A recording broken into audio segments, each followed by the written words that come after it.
மாமன்னர் Solomon Israel மக்களின் பேரரசராகிய தாவீதின் மகன். சிறுவயது முதலே ஞானத்திலும் அறிவிலும் சிறந்து விளங்கிய சாலமோன் தனது வாழ்க்கை அனுபவங்களை நீதிமொழிகளாக பகிர்ந்துள்ளார். எப்படியும் வாழலாம் என்று கருதும் மக்களை கொண்ட இன்றைய உலகில் இப்படி வாழ்ந்தால் மட்டுமே எந்த சூழ்நிலையிலும் கடவுளின் மக்களாக வாழ முடியும் என கற்றுத்தருவதே நீதிமொழிகள் நூலின் நோக்கமாகும்.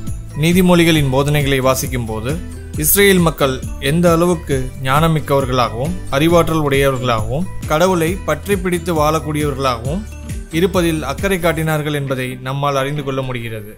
பெரியோர்கள் கூறும் நன்மொழிகளில் ஆழ்ந்த கருத்துக்கள் உள்ளன. பெற்றோர் பெரியோர் தருகின்ற அறிவுரைகள் வளமான நலமான வாழ்விற்குரிய ஒளி விளக்குகள் என உணர வேண்டும். நம் நல்வாழ்வுக்கு தேவையான அறிவையும் விவேகத்தையும் பெரியோரின் படிப்பினைகள் கொடுக்கின்றன.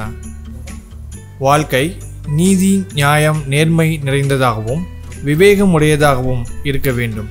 இப்படிப்பட்ட மேன்மைக்குரிய வாழ்வை வழங்குவதற்கான பயிற்சியை மூத்தோரின் நீதிமொழிகள் தருகின்றன. பெரியோரின் படிப்பினையை கேட்டு நடந்தால் ஞானத்திலும் அறிவிலும் தேர்ச்சி அடையலாம். ஞானமுள்ளோர் மட்டுமே நீதிமொழிகளையும் ஓமைகளையும் ஞானிகளின் நன்மொழிகளையும் புதிர் மொழிகளையும் உயிர்த்துணர்வர். பெற்றோரின் படிப்பினையை பின்பற்றினால் அவை கழுத்துக்கு மணிமாலையாக இருக்கும். பெற்றோரிடம் காணும் நற்பண்புகளை நாமும் கடைபிடித்து வாழ்ந்தால் வாழ்வு இனிமையாக இருக்கும்.